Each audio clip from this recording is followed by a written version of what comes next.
Hello, welcome back to Toy's channel everyone. Today I have got the Demon Slayer Nendoroid 1655, i.e. Shinobu Kocho, one of my favourite characters from the series. Also, I just want to say that episodes 8 and 9 in season 2 is just so phenomenally good. The camera work, the action, the music, and the frame rate, oh my gosh, everything is just so great. Just want to give a shout out to you Photoboy, great job. As always, please remember to like the like button and sub to my channel for more stuff like this, Demon Slayer, Hot Toys, Marvel, games. I am currently playing through Pokemon Arceus as well as the Uncharted The Legacy Collection. So you can catch me from time to time this week playing those. Without further ado, let's open her up.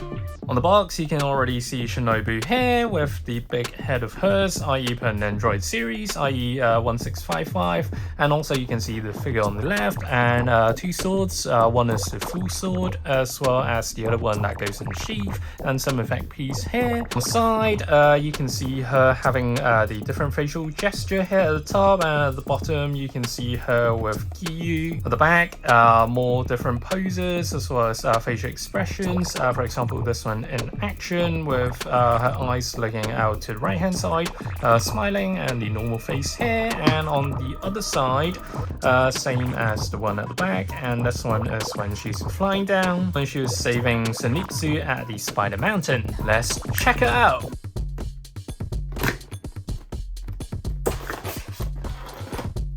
Well, actually, I just want to quickly mention the box is really nice, i.e. the cardboard at the back. You can see a lot of butterflies, of course, Shinobu being Shinobu. And this kind of purple gradient as well, light at the top, dark at the bottom. Also sit here without that plastic piece at the front. Nice! Love the smell of Nendoroids. Let's remove all the plastic pieces first, as usual.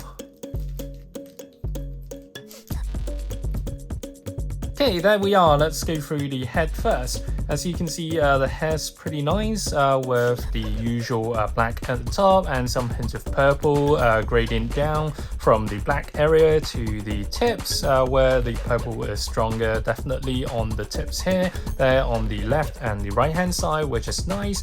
And also her face is really good. With the iris, you can see the hint of purple as well, similar gradient but the reciprocal way of transitioning the colors, which is nice. Her brows is nicely printed on, as well as the other physiques on the eye area, such as the eyelashes, and the mouth is pretty good as well. Coloring as usual, Nendoroid does a pretty good job with these, no coloring overboard, and the eyes are just printed really nicely. The scalp for the hair, which is nice and smooth, no rough parts on the edges. For mine in particular, there is slight glue mark here, just a drop of glue. Usually it doesn't happen, but I'll let it pass this time because Nendoroid usually does a really good job on their quality control. Move on to the back as well, with the scalp with the hair extends all the way to the back. You can also see the butterfly, of course, nicely printed with the details on the wings. For example, on the edge you get the dotted kind of light turquoise color, as well as in the center area, the different areas being separated by the black line, which is nice. And also these areas are done quite nicely as well, although there's an insignificant area of paint overboard here with the spray paint, as well as some smudged on here and here. Moving on to the other side, similar nice scout, and as well as the ears, pretty nice. And yeah, at the top as well, you can see the hair area being nicely sculpted, and of course at the front, because you need to change the face around, you can take this piece off. As such, you get a bold Shinobu here. Anyways, you can appreciate the scout once you've taken this piece off. With her uniform, there's a hint of purple, if not navy, and complemented with the usual gold buttons and the round collar, as well as a white belt, and also here is the sheath for the sword. You can plug in the sword handle to pop it on here. So the gown is pretty nice. You can see the fine lines being printed, and there is not a lot of color overboard nor smudges, and which is pretty good for a Nendoroid. It's such a small figure, and also there are a lot of things going on, i.e. the color gradients. For example, as you can see, the edge is this black line, and then we move on to the pink, and then another line spray painted in light turquoise, and it's just really phenomenal how they can get so much details right here on such a small figure. With the black lines, it's really finely printed. Let's take one of her arms out, and you can see the inner gown as well, which is usually blocked by this hand. Unfortunately, there's some smudge of paint here, and also if you look closely with the black line, it kind of deviates from the sculpted line here, but nonetheless it is good for what it is. And if you pop that back on and just have her in motion, you won't really see it anyways. And of course, the sculpt for the gown is nice as well. Let's check out the boots as well and legs. So here are the legs and the boots. Coloring is grey, and also with the black lines it's finely printed, which is nice, and they even got the purple line on sandals, as well as the pink and the light turquoise line, which syncs with the gown of course, which is pretty great. And not a lot of coloring overboard here, regardless whether you spin it 360 or 180. Articulation wise, the usual ball joints with the neck area like so, and also you can twist her like in the Exorcist, which is funky because I don't usually do that unless I am demonstrating for you guys. And as well as the arm, the usual upward and backward bend, and you can of course take this off. And for the arms, there is a small joint. You can kind of twist it. For example, if you have her hair like this, you can twist it sideways. So with the hand gesture as well, you can kind of spin it around because it can be taken off. As usual, the waist can be twisted as such, but because the gown is in the way, so not so much in terms of degree. And also for the legs area, it can be moved a little bit, but hindered by this pelvic area piece of plastic. The ear and feet area can be twisted as well. Alternative faces, both looking grey, and on the left one we've got the smiling one, which is pretty great, very simplistic and neat, because it's just a few lines depicting this emotion of hers. And on the right, we have got the smiling Shinobu here, a very distinct smile of hers, which is pretty nice. And Nendoroid just does a really good job in terms of printing faces as such. The plastic is nice, as smooth as quality, and yeah, it's just pretty great. Sword wise, there's one with the handle, as I've just said, you put it in the sheath. And for this one, you have this demon in kanji, and as well as that very distinct tip of the sword, which is nice.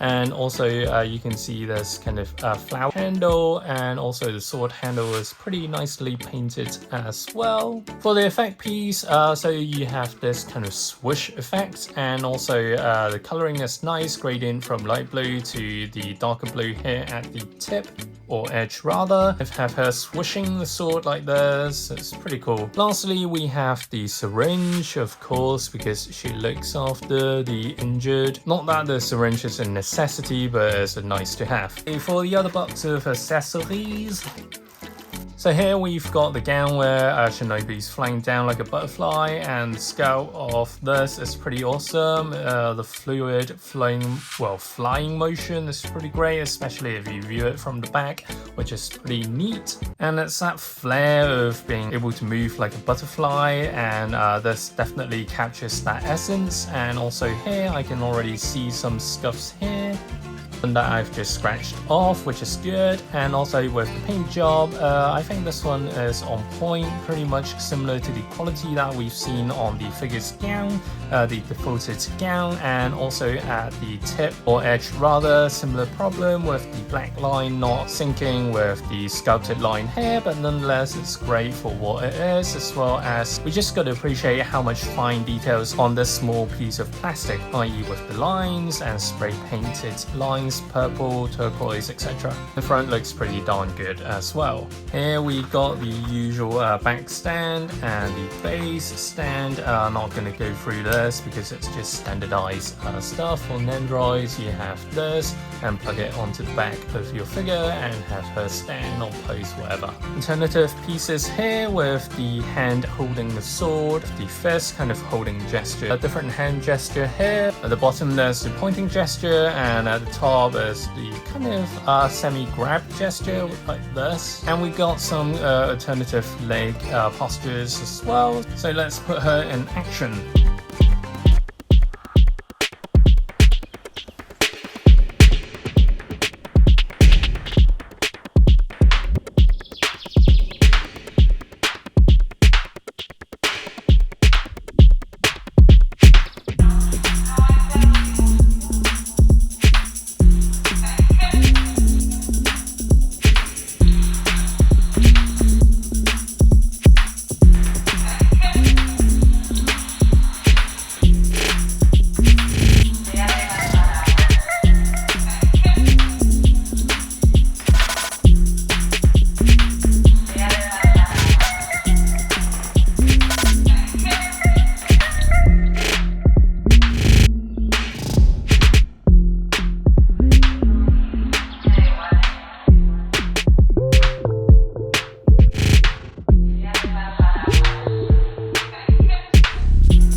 Right guys, so what do you think of this figure? Personally, I love Shinobu. She's one of my favourite characters in the entire Demon Slayer series. And I'm really happy that they even included that butterfly outfit where she comes into the scene and saves Zenitsu on the Spider Mountain. That is very, very iconic. In the details department, mostly good. It's definitely more than fair, although there are slight problems, but very, very minor. And it comes with two alternative heads, which just creates so many variations that you can play around with. And Nendoroid is pretty consistent in their quality department in terms of the paint job, the plastic, the quality of the plastic actually. And as always, please remember to like the like button and sub to my channel for more stuff like this, Demon Slayer, Hot Toys, Marvel, Pokemon, games, and stuff that I like. And I'll see you guys next time. Stay safe and